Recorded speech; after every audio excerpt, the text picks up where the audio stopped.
Jam menunjukkan pukul 2:03 saat suara pintu pelan-pelan bergeser. Aku tidak tidur. Sudah 3 bulan aku pura-pura tidur. Langkah kaki itu aku hafal. Andi selalu berjalan tanpa suara, seolah takut membangunkan dunia, atau takut ketahuan. Setiap malam, jam segini, dia pakai jaket yang sama, ambil kunci, lalu hilang entah kemana. Awalnya aku bilang ke diri sendiri, mungkin kerjaan. Mungkin lembur. Mungkin temennya butuh bantuan. Tapi kalau memang kerjaan, kenapa dia selalu mandi dulu? Kenapa parfum? Kenapa hapus notifikasi di ponselnya sebelum tidur? Dan kenapa setiap kali aku tanya, dia selalu jawab sama, enggak apa-apa, Rin. Kamu tidur aja. Aku benci kalimat itu sekarang. Malam ini, aku melihatnya dari celah mata yang kuangkat sedikit. Andi berhenti sebentar di depan cermin ruang tamu. Dia menatap wajahnya sendiri, lama seperti orang yang mau pergi bukan cuma keluar rumah, tapi keluar dari hidupku. Lalu dia berbisik sangat pelan. Aku tidak yakin aku dengar benar. Maaf. Pintu menutup. Kunci berputar pelan. Sunyi, dadaku seperti ditarik dari dalam. Tanganku gemetar, tapi bukan karena takut. Karena marah yang selama ini kupendam. Aku bangkit cepat. Aku sudah menyiapkan semuanya. Jaket, sandal, tas kecil, dan satu keputusan yang sudah lama kutunda. Kalau Andi memang selingkuh, aku akan melihat dengan mataku sendiri. Kalau Andi menyimpan rahasia, aku akan membongkarnya malam ini juga. Aku keluar pelan, menutup pintu tanpa suara. Di ujung gang, lampu rem mobil Andi menyala merah, lalu perlahan bergerak. Aku menelan ludah. Malam ini, aku berbisik pada diriku sendiri, aku nggak akan nangis karena dibohongi, sebelum aku tahu kebenarannya. Aku menyalakan motor, menjaga jarak, mengikuti bayangan mobil itu menembus jalan yang kosong. Dan entah kenapa semakin jauh dia pergi aku justru merasa, aku sedang mendekati sesuatu yang akan menghancurkan aku. Awalnya aku kira cuma sekali. Malam pertama, Andi bangun pelan, duduk sebentar di tepi ranjang, lalu keluar tanpa banyak suara. Aku sempat mengangkat kepala dan bertanya, mau kemana? Dia menoleh dengan mata setengah sadar, senyum tipis. Ke minimarket sebentar. Kamu tidur aja? Aku mengangguk. Karena saat itu, aku masih percaya. Malam kedua, kejadian yang sama, jam 2 pagi, jaket, kunci, pintu pelan. Aku mulai heran, tapi aku masih menahan diri. Mungkin dia sedang stres kerja, mungkin dia butuh udara. Malam ketiga, dan malam keempat, aku mulai hitung. Aku bukan perempuan yang suka curiga tanpa alasan. Aku paling benci hidup dengan pikiran kotor yang bikin dada sesak. Tapi masalahnya, Andi juga mulai berubah. Dia jadi lebih mudah tersinggung. Kalau aku tanya hal kecil, jawabannya pendek. Kalau aku minta ditemani belanja, dia bilang capek. Kalau aku ajak ngobrol sebelum tidur, dia cuma bilang, besok aja ya Rin. End quote. Dan yang paling bikin aku muak, dia mulai pandai menutupi. Suatu malam, aku pura-pura tidur, tapi aku mengintip dari sela kelopak mata. Aku lihat Andi mengambil ponselnya, membuka chat, lalu menghapus beberapa pesan cepat-cepat. Setelah itu dia menaruh ponsel seperti tidak terjadi apa-apa. Aku menunggu sampai dia keluar. Begitu pintu tertutup, aku meraih ponselnya yang tertinggal di meja. Tanganku gemetar, tapi aku tetap menggeser layar. Tidak ada apa-apa. Bersih. Terlalu bersih. Aku justru makin yakin, kalau seseorang sengaja membersihkan jejak, berarti memang ada jejak. Hari-hari berikutnya, pola itu makin jelas. Jam 2 pagi, Andi pergi. Jam 3 lewat sedikit, Andi pulang. Kadang jam 3:30, kadang hampir jam 4. Dan setiap pulang, dia selalu langsung ke kamar mandi. Aku bisa dengar suara air mengalir, lama. Seperti dia ingin menghapus sesuatu dari tubuhnya, atau dari kepalanya. Pernah sekali, saat dia keluar dari kamar mandi, aku menahan diri dan bertanya, kamu kenapa sih, Andi? Ada masalah apa? Andi berhenti, menatapku beberapa detik. Wajahnya lelah, tapi matanya seperti orang yang menyimpan beban terlalu berat. Dia membuka mulut, seolah mau jujur. Tapi akhirnya dia cuma berkata, nggak ada apa-apa. Aku cuma perlu keluar sebentar. Keluar sebentar tiap jam 2 pagi, aku menahan nada. Itu kebiasaan atau pelarian? Andi mengusap wajahnya. Rin, jangan dibesar-besarin. Aku tertawa kecil, pahit. Aku yang membesar-besarkan? Kamu yang pergi diam-diam. Andi menatapku tajam, lalu suaranya mendadak dingin. Kamu nggak percaya sama aku? Kalimat itu adalah jurus paling licik. Karena begitu aku jawab, nggak percaya. Aku jadi terlihat sebagai istri yang berlebihan. Tapi kalau aku jawab, percaya, aku harus menelan semua kecurigaan sendirian. Aku memilih diam. Dan sejak malam itu, Andi makin rapi. Dia mulai menaruh ponselnya selalu dekat dia. Kalau ke kamar mandi, ponselnya ikut. Kalau ke dapur, ponselnya ikut. Kalau tidur pun, ponselnya ditaruh di bawah bantal. Aku bukan bodoh. Aku tahu apa artinya. Suatu siang, saat Andi kerja dari rumah, ada satu momen yang bikin aku makin panas. Dia dapat telepon.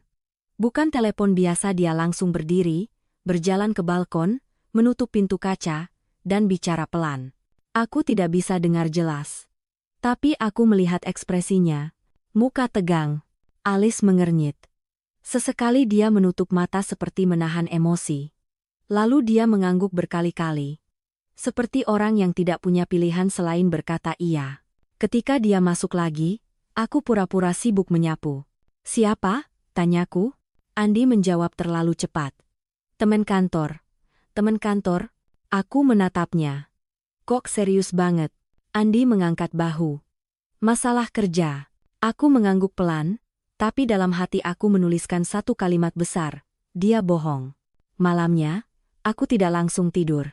Aku duduk di ruang tamu, memeluk lutut, menatap jam dinding yang bergerak lambat. Aku membuka galeri ponselku dan melihat foto pernikahan kami. Andi tersenyum lebar di sana, matanya cerah. Tangannya menggenggam tanganku seolah dunia milik kami berdua. Aku menelan ludah.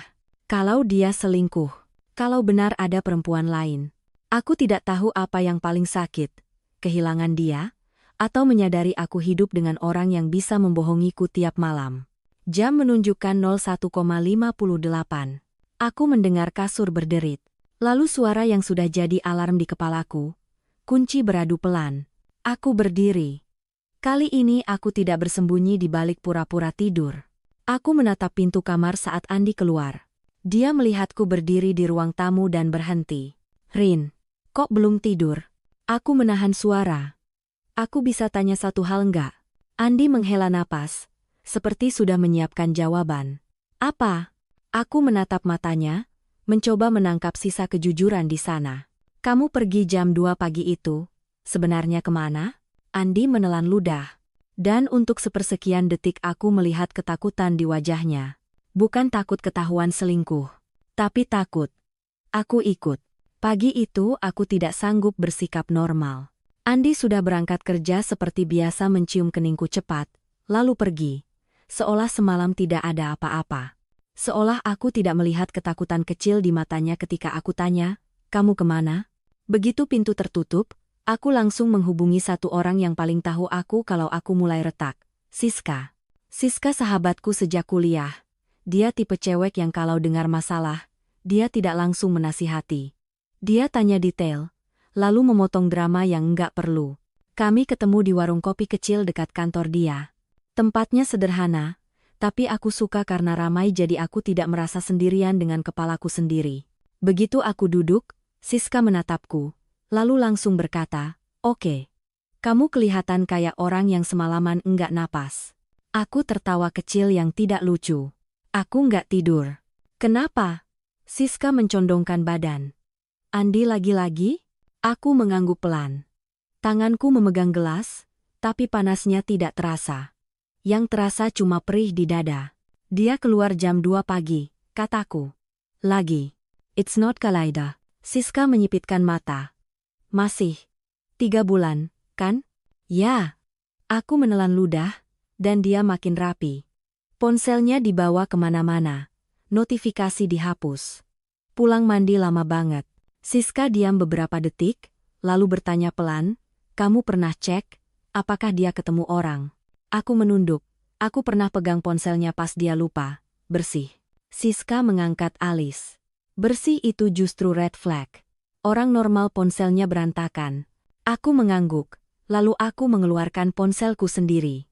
Aku buka catatan yang aku buat diam-diam. Tanggal, jam, durasi Andi pergi. Siska membacanya. Wajahnya makin serius. Ini konsisten banget, Rin. Jamnya hampir sama. Makanya aku takut. Aku menghela napas. Kalau dia selingkuh, kenapa jam 2 pagi?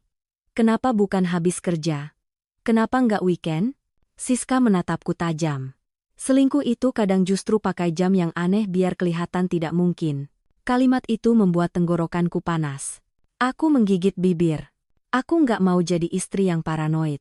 Tapi aku juga nggak mau jadi istri yang dibodohi. Siska mengangguk pelan. Kamu pernah tanya langsung? Sudah. Jawabku cepat. Dia selalu bilang nggak apa-apa. Tidur aja. Jangan dibesar-besarin.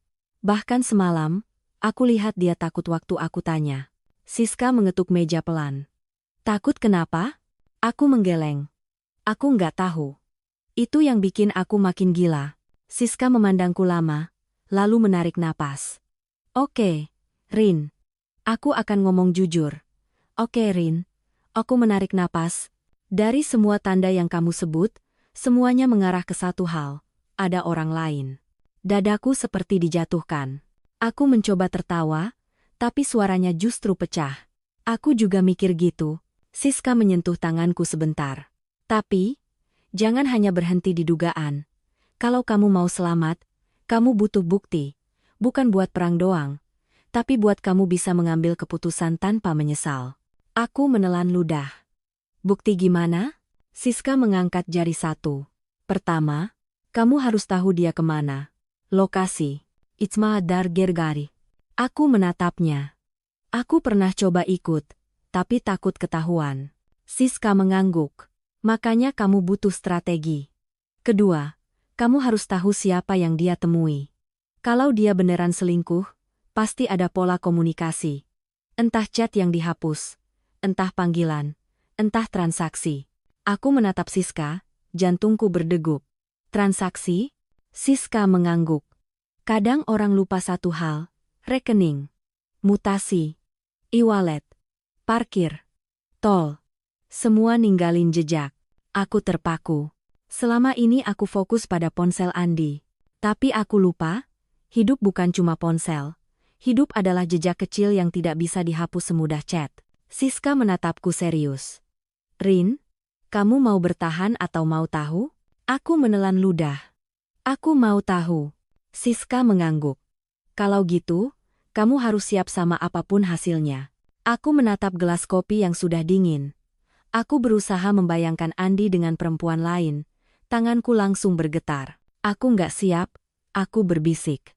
Siska menatapku lembut, tapi tegas. Nggak ada orang yang siap. Tapi lebih parah kalau kamu terus hidup dalam kebohongan. Aku mengangguk pelan. Lalu aku berkata, suara hampir seperti orang mengaku dosa.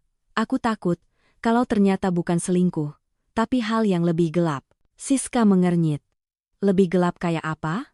Aku menelan ludah, mengingat ancang-ancang rasa dari tatapan Andi semalam. Kayak, dia terlibat sesuatu. Utang. Judi. Atau, dia menyembunyikan orang. Siska terdiam. Rin, katanya akhirnya, makin kamu bilang begitu, makin kita harus cari tahu. Tapi kita cari tahu dengan cerdas. Aku mengangguk. Siska mencondongkan badan, menurunkan suara. Malam ini, kamu jangan konfrontasi dulu. Kamu kumpulin data pelan-pelan. Kalau perlu, kamu pasang alat bantu. Aku menatapnya. Alat bantu apa? Siska menatapku tajam, seolah sedang menilai apakah aku cukup berani untuk langkah berikutnya. Rin, katanya pelan, kalau kamu mau tahu dia kemana setiap jam 2 pagi, kamu harus mulai dari satu hal yang paling sederhana. Dia mengetuk meja sekali. Lokasi. Sepulang dari ketemu Siska, aku tidak langsung pulang ke rumah dengan wajah curiga. Aku pulang dengan wajah biasa senyum tipis. Tanya, udah makan belum? Lalu pura-pura sibuk di dapur. Karena aku paham satu hal, kalau Andi merasa aku mulai mengendus, dia akan makin rapi. Dan kalau dia makin rapi, aku makin susah masuk. Malam itu, aku mulai dari yang paling sederhana, pola. Aku buka catatanku, aku rapikan lagi. Jam dia keluar, jam dia pulang, hari apa saja dia tidak keluar, dan apa yang terjadi sebelum dia keluar.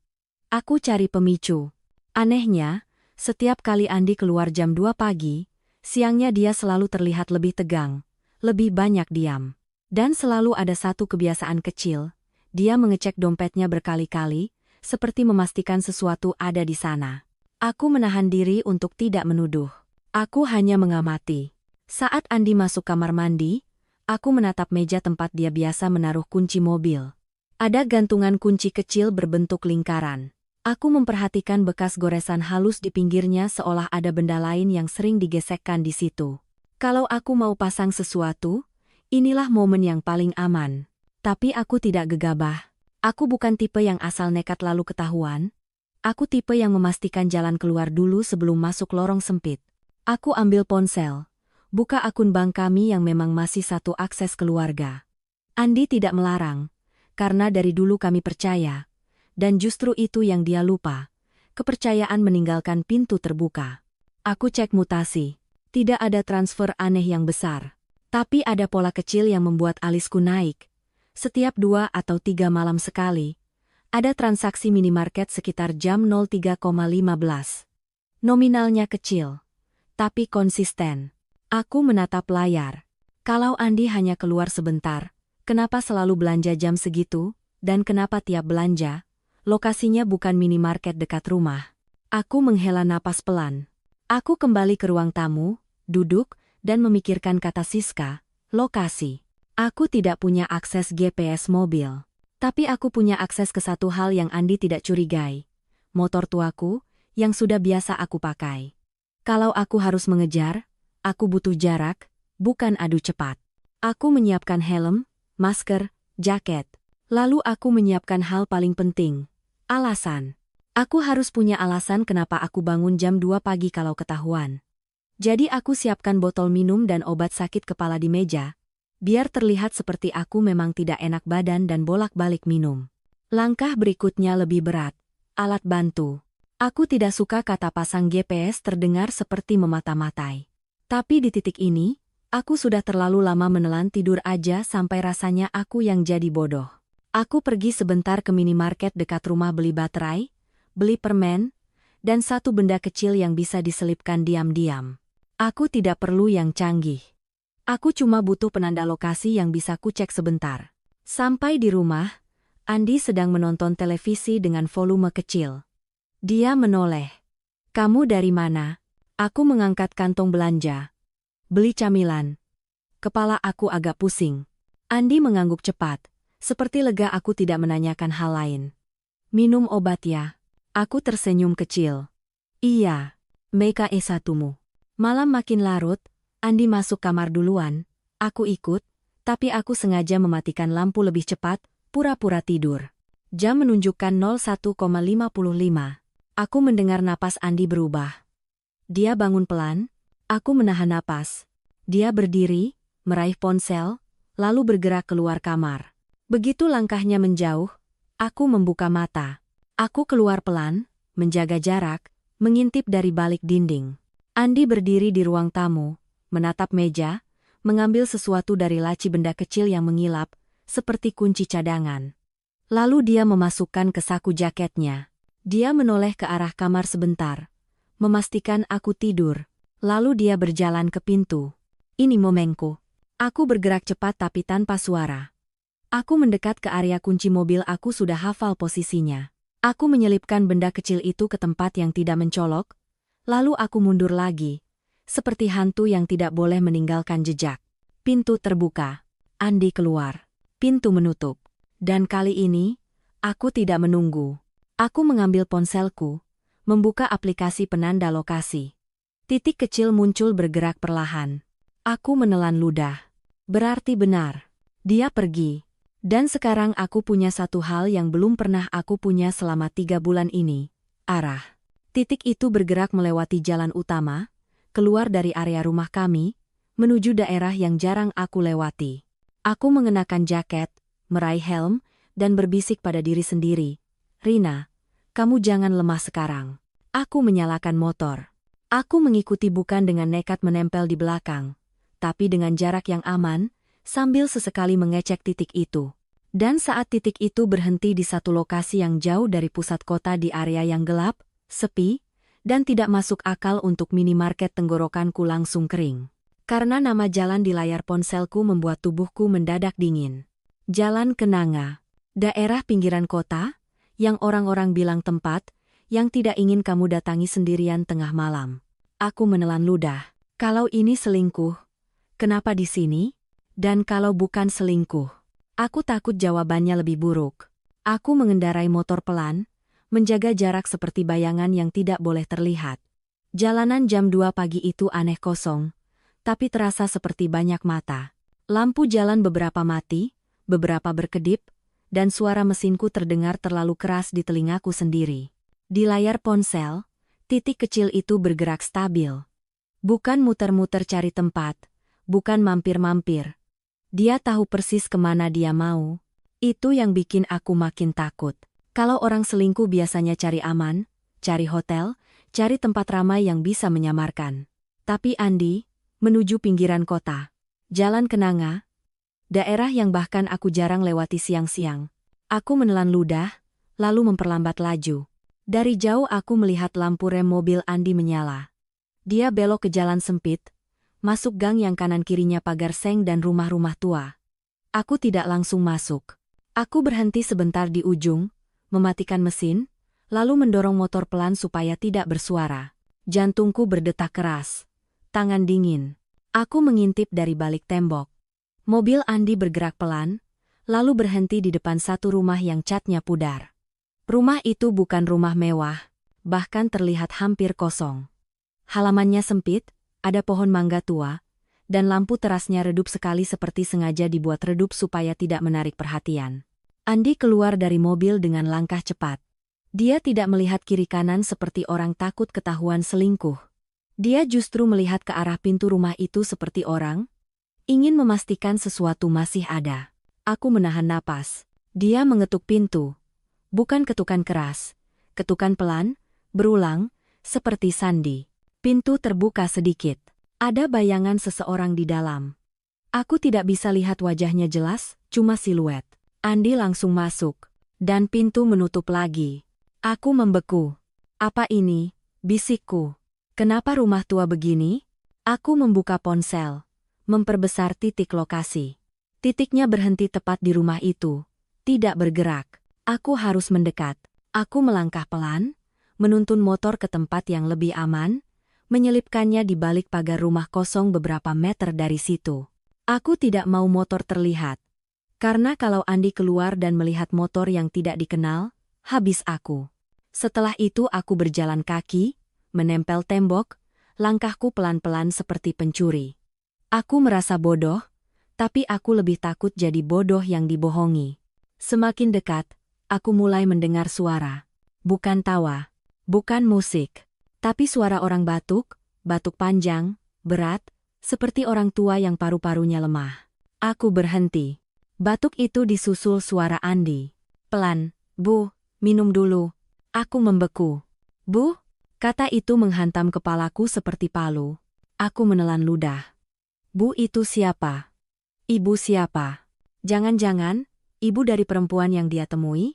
Atau ibu dari anak yang dia sembunyikan? Tenggorokanku kering. Dadaku sesak. Aku maju lagi, pelan, sampai ke sisi rumah. Ada jendela kecil dengan tirai tipis. Dari celah tirai, aku bisa melihat sedikit. Di dalam, lampu kuning menyala redup. Andi berdiri membungkuk, memegangi segelas air. Di kursi tua, ada seorang wanita. Rambutnya putih kusut, badannya kurus, bahunya turun seperti beban hidup terlalu berat, tangannya gemetar saat meraih gelas. Dan yang membuatku hampir jatuh. Cara Andi memandang wanita itu. Bukan tatapan pria yang sedang menyembunyikan selingkuhan. Tatapan itu, penuh takut, penuh sayang, penuh rasa bersalah. Andi mengusap punggung wanita itu pelan, seperti menenangkan orang yang rapuh. "Bu, jangan panik. Aku di sini, suara Andi rendah. Wanita itu menangis kecil, suaranya parau. Aku nggak mau merepotkan kamu. Nanti istrimu. Aku menutup mulutku dengan tangan. Istrimu. Alam Lamo. Orjunan Namo. Dia tahu aku ada. Dia tahu Andi punya istri. Kalau ini selingkuhan, kenapa dia menyebut aku? Kenapa dia terdengar seperti, takut aku marah. Aku menelan ludah, mataku panas. Wanita itu mengangkat wajahnya sedikit. Matanya kosong, seperti orang yang ingatannya bolong-bolong. Lalu dia berkata kalimat yang membuat bulu kuduku berdiri. Ini rumah siapa ya? Aku kok takut. Andi langsung memegang kedua tangannya.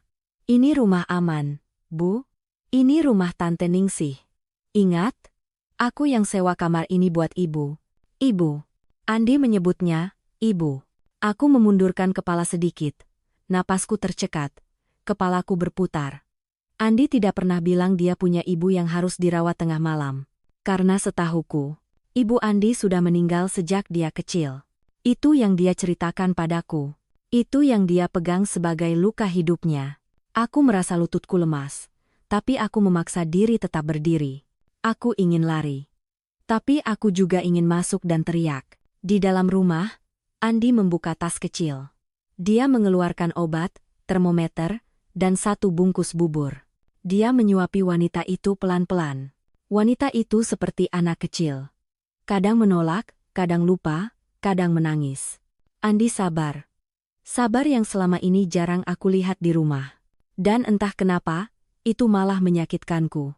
Aku menggigit bibir sampai terasa asin. Kenapa kamu gak kasih tahu aku? Bisikku. Kenapa kamu pergi diam-diam? Tiba-tiba Andi menoleh ke arah jendela. Aku langsung menahan napas. Matanya menyapu ruangan. Seolah dia merasa ada sesuatu. Aku cepat mundur dari celah tirai. Menempel tembok. Jantungku seperti mau meledak. Beberapa detik berlalu. Aku mendengar Andi menghela napas, lalu kembali bicara pelan. Bu, aku cuma takut. Kalau Rina tahu, dia bakal benci aku. Bakal benci ibu. Aku menutup mata, dada seperti dipukul. Jadi benar. Dia menyembunyikan ini karena aku. Karena dia pikir aku akan membencinya.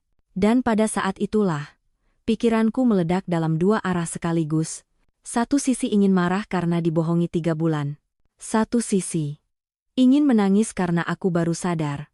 Andi sedang membawa beban yang tidak pernah aku lihat. Aku membuka mata.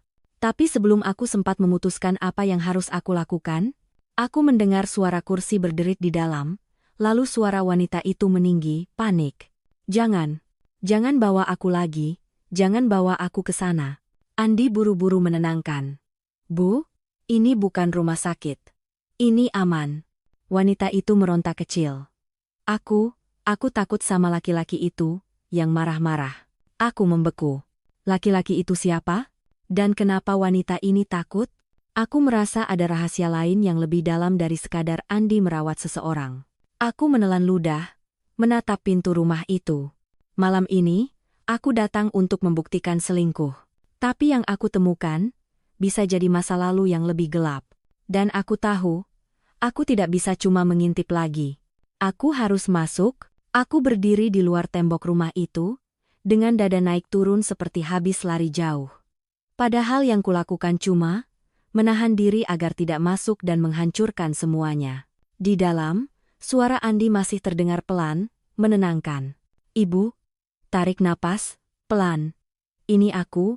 Wanita tua itu merintih, suaranya seperti kertas sobek. Aku takut, jangan bawa aku ke sana, jangan ketemu dia. Aku menelan ludah. Dia siapa? Dan kenapa Andi harus keluar jam 2 pagi untuk mengurus ini? Seperti seorang pencuri? Aku maju lagi, menempel ke jendela, berani mengintip sedikit. Andi menurunkan tubuhnya sampai sejajar dengan wajah wanita itu.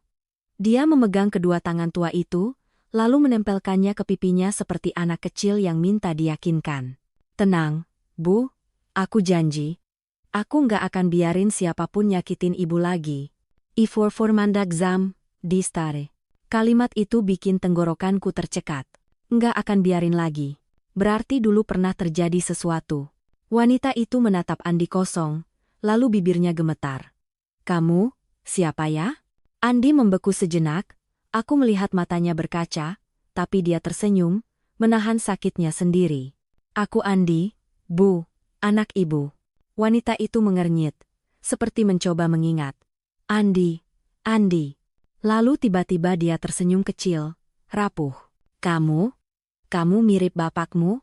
Andi langsung menunduk, menarik napas panjang, seolah nama bapak adalah batu yang menekan dadanya. Di rumah kami, Andi jarang menyebut bapaknya. Kalau aku tanya, dia selalu memotong. Katanya cerita itu tidak penting. Tapi malam ini, aku melihat kenapa dia memotong. Karena kalau dia buka, mungkin semuanya runtuh. Aku mundur pelan dari jendela. Kepalaku panas, campur aduk, marah, bingung, takut dan rasa bersalah yang aneh. 3 bulan aku curiga Andi selingkuh. 3 bulan aku menahan air mata sendiri. Dan ternyata, dia keluar jam 2 pagi untuk merawat seorang wanita tua yang bahkan tidak selalu ingat namanya. Aku seharusnya lega, tapi aku justru semakin takut. Karena ini berarti Andi tidak percaya padaku. Dia pikir aku tidak cukup kuat untuk ikut memikul ini. Aku menatap pintu rumah itu. Kunci dari semua ini ada di balik pintu itu. Dan kalau aku tidak masuk sekarang, aku akan pulang dengan kepala penuh asumsi. Aku melangkah ke pintu. Tangan kananku terangkat, tapi berhenti beberapa senti sebelum mengetuk. Di dalam, wanita itu tiba-tiba memekik pelan, seperti ketakutan yang meledak. Jangan sentuh aku. Kamu bukan dia kan? Kamu bukan dia. Andi buru-buru memeluknya. Bukan, Bu. Ini aku. Ini Andi. Wanita itu menangis keras. Tubuhnya gemetar. Dia selalu bilang aku kotor. Dia selalu bilang aku bikin malu. Aku merinding. Kalimat itu bukan kalimat selingkuh. Itu kalimat korban. Aku menelan ludah. Kalau wanita ini ibu Andi, berarti ibu Andi pernah disakiti. Dan Andi menyembunyikan semuanya karena takut aku ikut terluka. Aku mengepalkan tangan. Aku tidak bisa hanya jadi penonton. Aku mengetuk pintu. 3 ketukan pelan. Di dalam, suara berhenti. Hening. Aku mendengar langkah cepat mendekat. Pintu terbuka sedikit. Andi muncul, wajahnya langsung pucat saat melihatku. Rina? Suaranya bergetar. Kamu? Ngapain di sini? Aku menatapnya, napasku masih berat, tapi suaraku keluar tenang. Aku ikut kamu. Andi menelan ludah. Matanya panik, tapi bukan panik ketahuan selingkuh. Panik seperti orang yang menyimpan bom dan tiba-tiba bom itu dilihat orang yang paling dia sayang. Rin, jangan. Ini bukan tempat kamu. Aku menatapnya tajam. Ini tempat kamu, kan? Berarti ini juga urusanku. Ingod, Pardeus. Iba, Ingod. Andi menggeleng cepat. Kamu nggak ngerti. Aku mau ngerti, aku memotong. Karena 3 bulan kamu bikin aku merasa gila di rumah. Andi membeku. Aku melangkah sedikit ke dalam, dan dari balik bahunya aku melihat wanita tua itu menatapku dengan mata takut. Tangannya memegang ujung selimut seperti memegang pelampung. Wanita itu berbisik. Dia siapa? Nak? Andi menutup mata sebentar, seperti menahan runtuh. Lalu dia membuka mata, menatapku, dan suaranya pelan sekali. Rin, ini, ibu kandungku. Kalimat itu menghantamku. Bukan karena aku tidak percaya, tapi karena selama ini aku tahu cerita lain. Ibu kamu. Bibirku gemetar. Kamu bilang, ibu kamu sudah meninggal. Andi menelan ludah, matanya berkaca-kaca.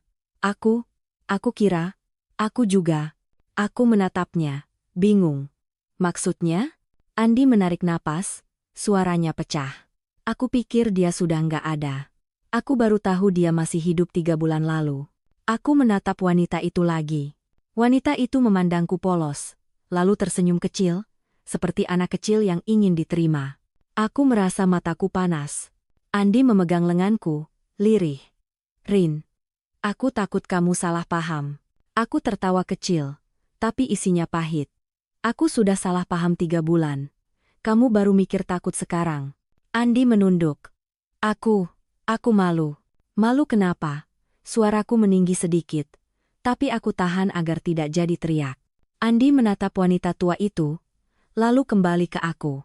Karena ibuku sakit. Dia kadang enggak kenal aku. Kadang ketakutan. Kadang teriak-teriak. Aku takut kamu. Kamu bakal capek. Kamu bakal benci? Aku menyelesaikan. Andi diam. Aku menatapnya lama, lalu aku menoleh ke wanita itu.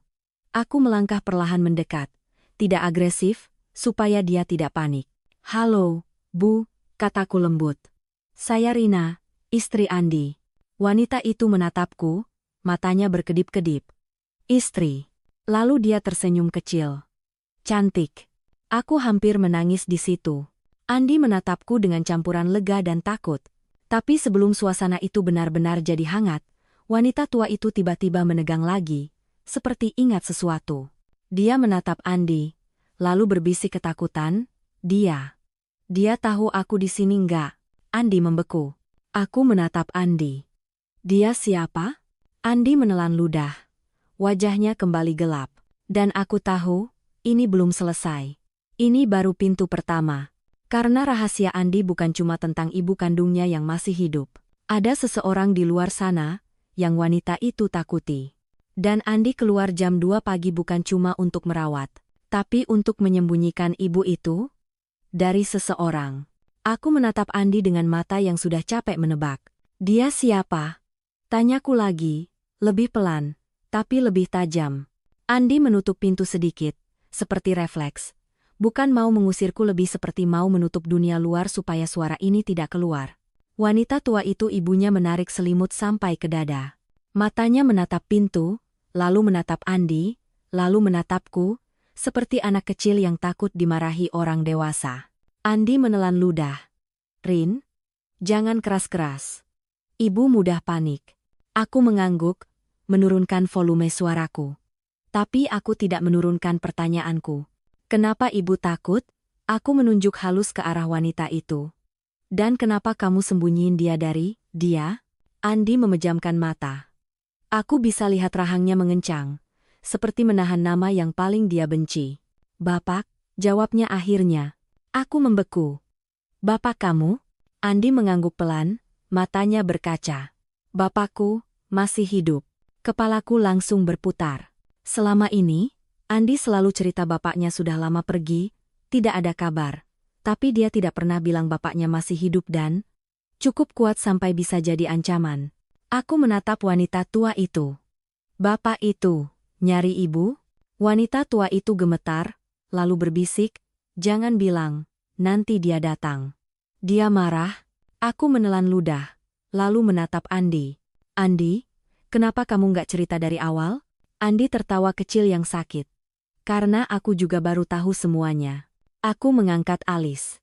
Baru tahu? Andi mengangguk cepat. 3 bulan lalu aku dapat telepon dari Tante Ningsih, teman lama ibuku. Dia bilang ibuku masih hidup, tinggal di tempat penampungan.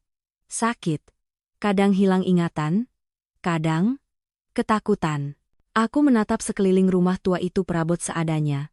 Obat di meja, selimut tebal. Semuanya menunjukkan satu hal. Ini bukan setting selingkuh. Ini setting pelarian. Terus, suaraku tetap rendah. Andi mengusap wajahnya. Aku datengin. Pas aku lihat, aku nggak bisa ninggalin. Tapi Tante Ningsih bilang, kalau bapakku tahu, ibuku bakal dibawa lagi. Aku mengepalkan tangan. Dibawa kemana? Andi menatapku, lalu suaranya turun lebih pelan. Ke rumah bapakku, tapi bukan buat dirawat. Buat ditutup-tutupi. Biar nggak bikin malu. Aku merinding. Wanita tua itu tiba-tiba menangis kecil. Dia bilang aku kotor. Dia bilang aku gila. Andi langsung menghampiri ibunya, mengusap kepalanya pelan. Ibu nggak gila. Ibu cuma sakit. Aku menatap punggung Andi.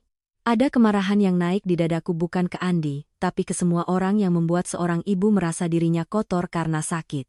Aku menahan napas. Kenapa kamu datang jam 2 pagi? Andi menunduk. Karena cuma jam itu aku bisa keluar tanpa ketahuan. Aku menatapnya tajam. Ketahuan siapa? Aku? Andi tidak langsung jawab. Dan diamnya itu lebih menyakitkan daripada jawaban apapun. Aku melangkah lebih dekat, suaraku mulai bergetar. Jadi kamu pilih bikin aku gila di rumah, demi kamu bisa sembunyiin ini? Andi mengangkat kepala. Air mata sudah menggantung. Rin, aku takut, katanya. Aku takut kamu mikir hidup sama aku jadi beban. Aku takut kamu pergi. Aku tertawa kecil, pahit. Dan cara kamu biar aku nggak pergi, adalah bohong 3 bulan? Andi menutup wajahnya sebentar. Lalu berbisik, aku salah. Aku mengangguk. Iya. Kamu salah, Henning. Di sela hening itu, terdengar jam dinding berdetak lambat. Dan suara napas ibunya yang berat. Aku menatap wanita tua itu. Dia memandangku, ragu-ragu, lalu berkata lirih, kamu, marah sama Andi. Aku menelan ludah. Emosiku campur aduk. Aku menjawab pelan, aku marah, karena aku sayang. And the forum country sara arukana. Wanita itu tampak bingung, tapi dia mengangguk kecil, seperti memahami emosi, walau mungkin tidak memahami kalimat. Aku kembali menatap Andi. Sekarang kamu jelasin semuanya. Pelan-pelan. Aku nggak mau lagi hidup dalam potongan cerita. Andi mengangguk cepat, seperti orang yang akhirnya dapat izin untuk jujur. 3 bulan lalu, dia mulai, aku ketemu ibu. Dia, sudah lama ditinggal. Dan yang paling parah, bapakku masih punya kuasa atas dia. Aku menegakkan badan. Kuasa gimana? Andi menelan ludah.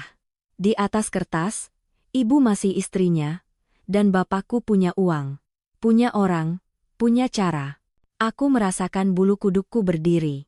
Makanya kamu sembunyiin dia di sini? Tanyaku. Andi mengangguk.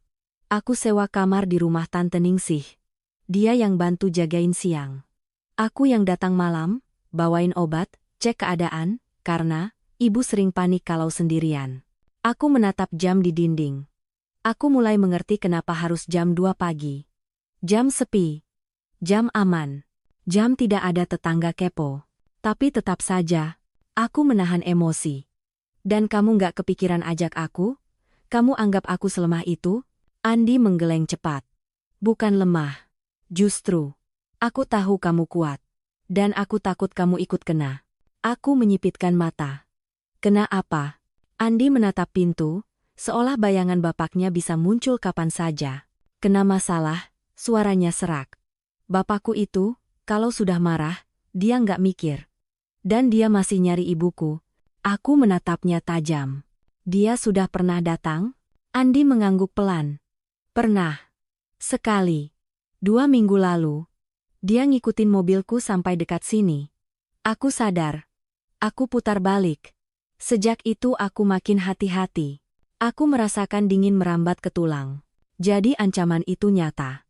Bukan paranoia. Aku menarik napas panjang. Oke. Andi menatapku kaget. Oke?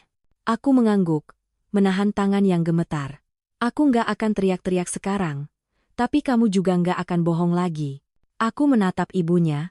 Wanita itu menatapku ketakutan, lalu berbisik, jangan kasih tahu dia, nanti dia pukul. Aku langsung membeku. Pukul?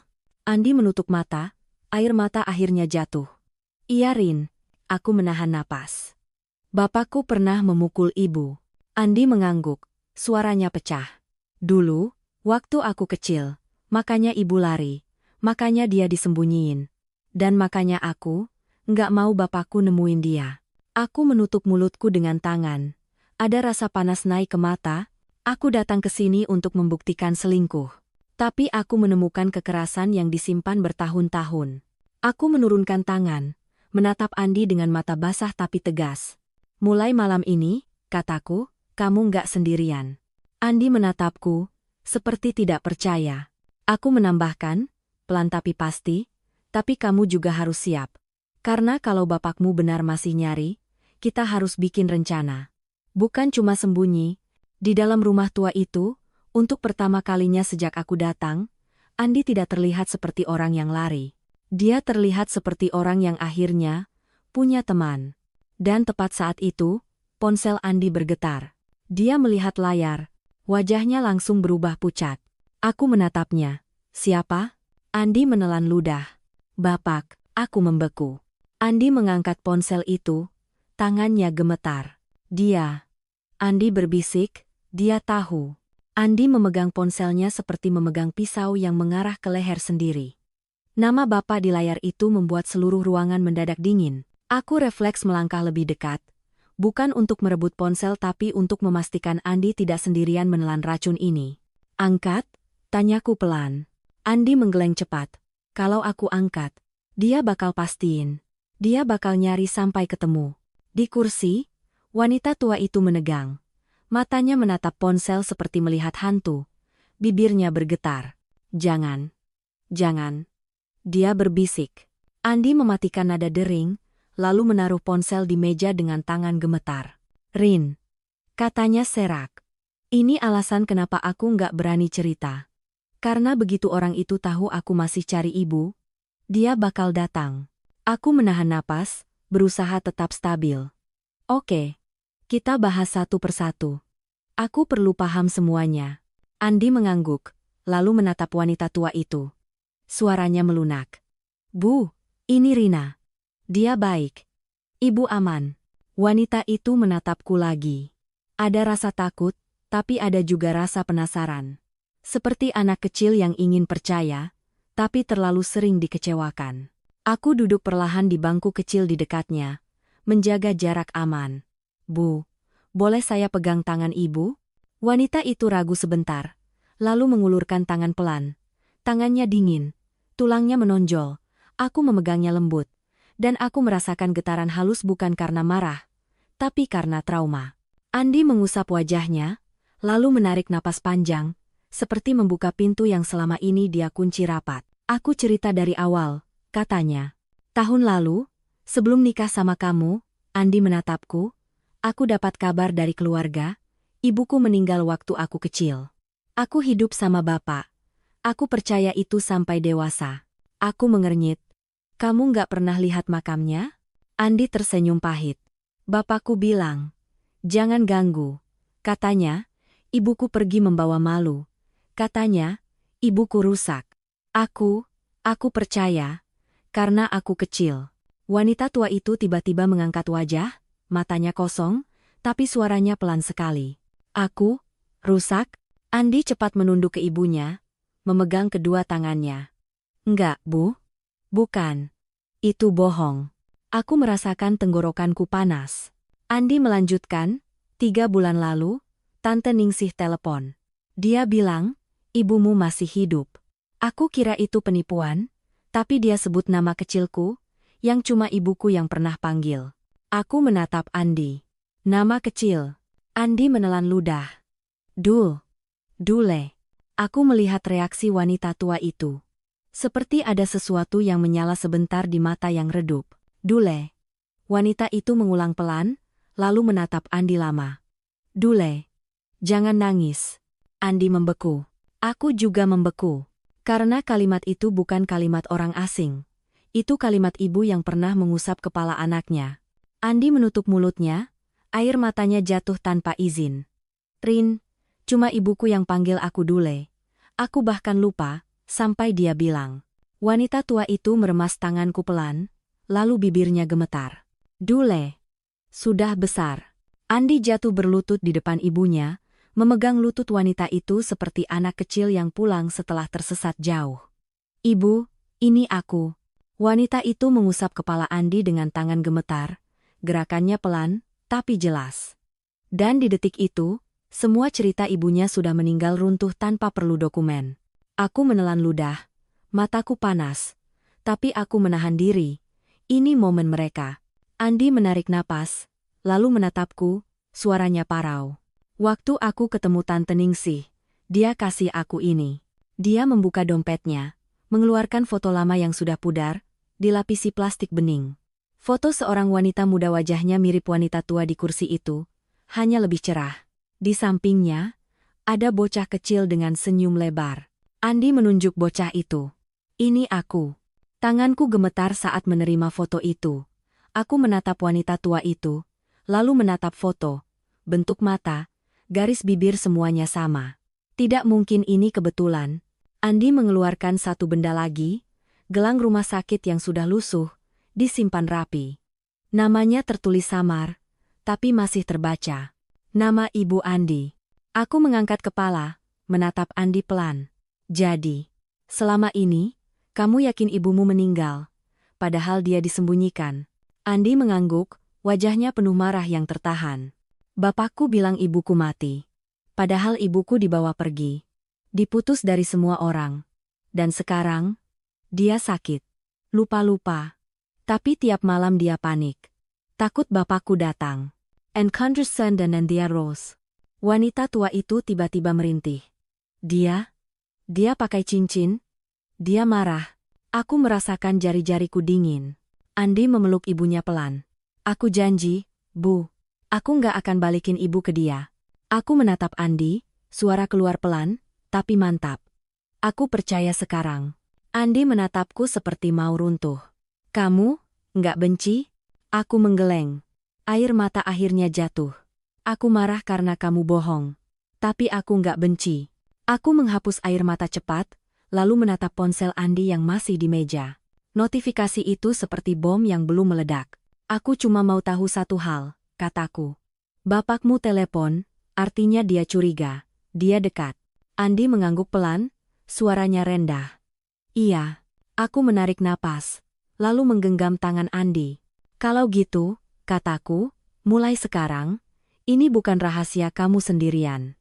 Dan di kursi, wanita tua itu menatapku, lalu tersenyum kecil seperti menemukan pegangan baru.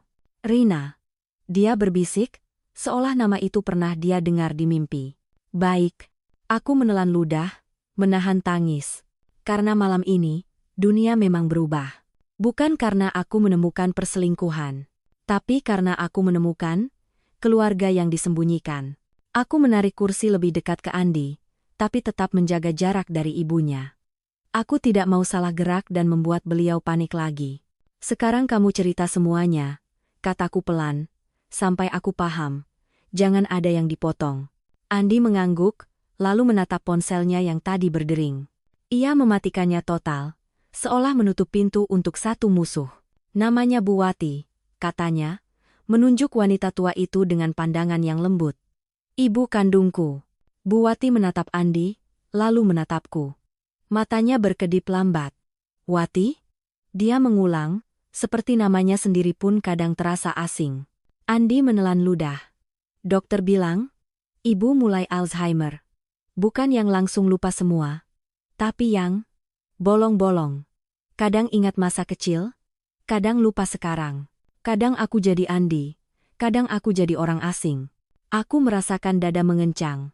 Makanya setiap malam jam 2, Andi datang untuk menenangkan saat panik, saat ingatan beliau berantakan. Kenapa harus jam segini? Tanyaku, walau aku mulai paham. Andi tertawa kecil, pahit. Karena jam segini biasanya ibu kebangun, panik, teriak.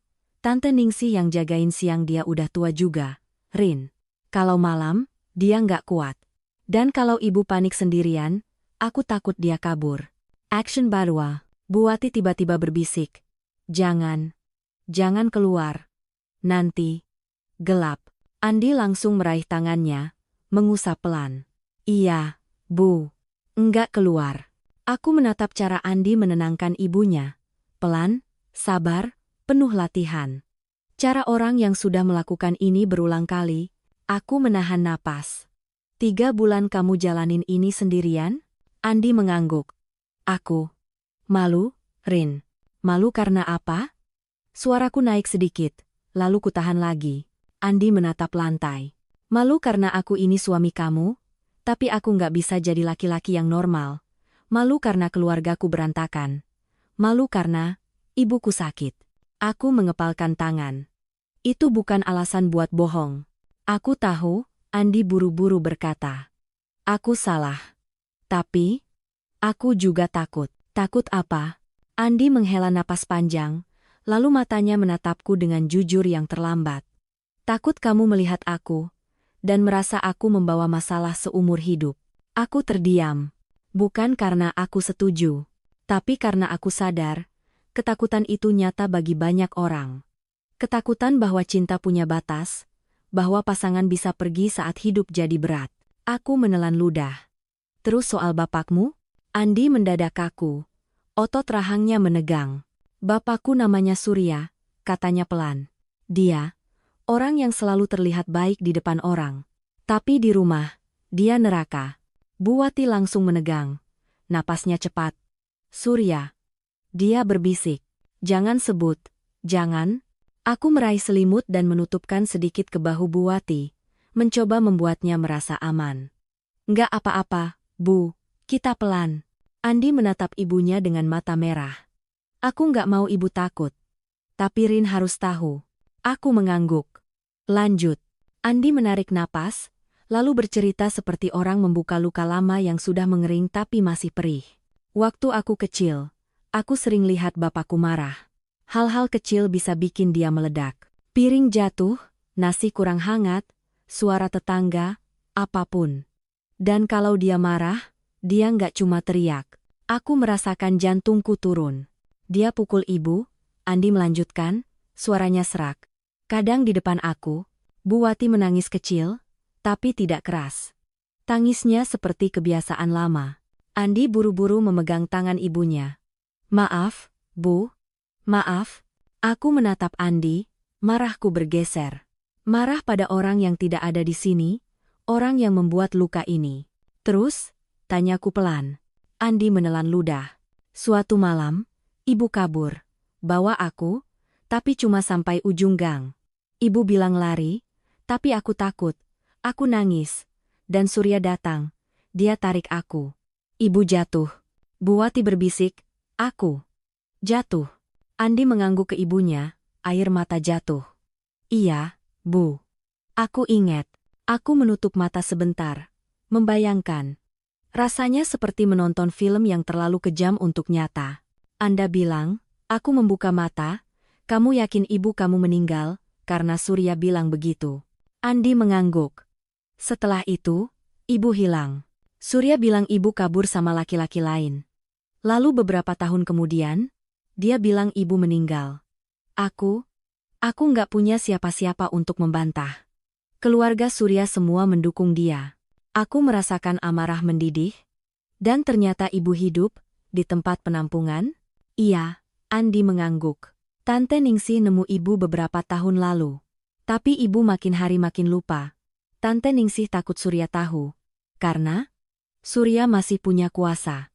Di atas kertas, mereka belum pernah resmi cerai. Datsma Ruawan, Arteru. Aku menatap Andi tajam. Kenapa Tante Ningsih nggak lapor polisi? Andi tertawa getir. Rin, Surya itu punya uang, punya kenalan. Dan ibu, kalau ditanya polisi pun kadang bingung, kadang lupa, kadang takut. Orang-orang gampang bilang, ah, itu cuma orang tua pikun. Kata pikun itu menusuk, karena aku melihat sendiri tadi, Bu Wati bukan cuma lupa. Bu Wati membawa trauma. Aku menggenggam tangan Bu Wati lagi, pelan. Bu, ibu aman. Bu Wati menatapku, lalu bibirnya gemetar. Kamu, baik, aku hampir menangis lagi. Andi mengusap wajahnya. Makanya aku sewa kamar ini. Aku datang jam 2, karena jam segini Surya tidur. Aku pikir aman. Tapi sekarang, dia telepon. Aku menatap ponsel di meja. Berarti dia curiga kamu gerak? Andi mengangguk. Kemungkinan dia lagi ngikutin. Atau dia sudah tahu Tante Ningsih. Aku menelan ludah. Tante Ningsih di mana sekarang? Di rumahnya, jawab Andi. Dia tinggal beberapa gang dari sini. Dia jagain siang. Ekstan dia. Aku menatap pintu, tiba-tiba merasa rumah tua ini tidak lagi aman. Kalau Surya sudah bergerak, satu rumah sepi di pinggir kota adalah tempat paling mudah disergap. Aku menghela napas panjang, lalu menatap Andi lurus. Sekarang dengar aku, kataku, suaraku tegas. Kamu sudah berani cerita, bagus. Tapi kalau kamu masih main sembunyi-sembunyi, kamu bukan cuma bikin aku curiga, kamu bikin kita semua bahaya. Andi menatapku, matanya penuh panik. Terus kita harus gimana? Aku menatap Bu Wati yang mulai tenang di bawah selimut. Kita bikin rencana, kataku pelan. Rencana yang gak cuma ngandelin jam 2 pagi. Andi menelan ludah.